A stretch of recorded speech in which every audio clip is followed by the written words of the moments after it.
भाऊ, आज बदलापूरला तुम्ही आलेला आहात भाऊ, आणि या ठिकाणी विशाल दाते नामक एका पतविक्रेत्याने अर्थात फेरीवाल्याने आत्महत्या केलेली आहे. काय तुम्ही भावना या कुटुंबाला सांत्वनपर काय सांगाल तुम्ही, प्रशासनाला काय तुम्ही उत्तर द्याल या प्रकरणी? 26 वर्षाचा मुलगा जो रस्त्यावरती कायदेशीर पोट भरून आपला उदरनिर्वाह करत होता, 28 वर्षाचा मुलगा होता तो. वडिलोपार्जित व्यवसाय आहे त्यांचा. गेल्या 40 वर्षापासून त्यांचं कुटुंब हे रस्त्यावर भाजी विक्री करतं. म्हणजे तो पात्र फेरीवाला झाला आणि त्याची पुनर्वसनाची जबाबदारी ही महापालिकेची होती. पण महापालिकेने पुनर्वसन नाही केलं, कारवाई सतत चालू ठेवली.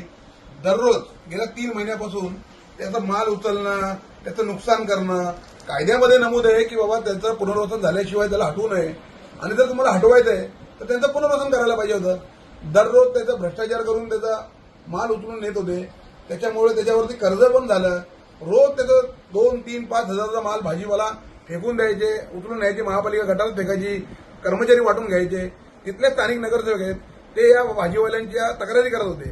तर मला त्यांना सांगायचं त्या नगरसेवकांना, ते जे कोणी असतील, की तुम्हाला कायद्याचं थोडं तरी माहिती असली पाहिजे की कायदा आहे. हे जे माल विकतात ना, हे शेतकऱ्याकडून येतं. या महाराष्ट्रातल्या शेतकऱ्याचा माल आहे, आणि ह्या शेतकऱ्याचा माल तुम्ही विकणाऱ्या माणसावरती एवढी अन्यायकारक कारवाई केली की तो आत्महत्येला प्रवृत्त झाला.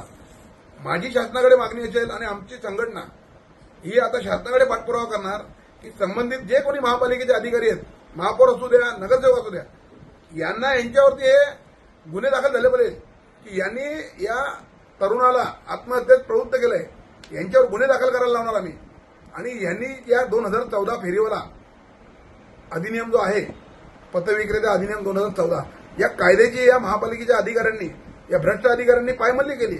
यांच्यावर सुद्धा गुन्हे दाखल करायला आम्ही लावणार, आणि जोपर्यंत यांना न्याय भेटत नाही तोपर्यंत आम्ही लढत राहणार. तुम्ही बघाल, संपूर्ण महाराष्ट्रात जेव्हापासून भाजप शिवसेना सरकार आलंय तेव्हापासून यांनी हौदत घातलाय, गरिबाचं जगणं मुश्किल केलंय. आज कायदा संपूर्ण महाराष्ट्रात लागू आहे, देशात लागू असताना महाराष्ट्रात बघा तुम्ही कुठल्याही महापालिकेत शहर पतविक्रेता कायदा लागू करत नाही, लोकांचं पुनर्वसन करत नाही. याचं कारण काय? यांचं कारण आहे एका विशिष्ट वर्गाला खुश करण्यासाठी रस्त्यावरच्या या गोरगरीब फेरीवाल्यांवर, भाजी विकणारे, फुलं विकणारे यांच्यावर यांनी कारवाई चालू केली. हा मोठा षडयंत्र आहे, आणि हा आम्ही सहन करणार नाही.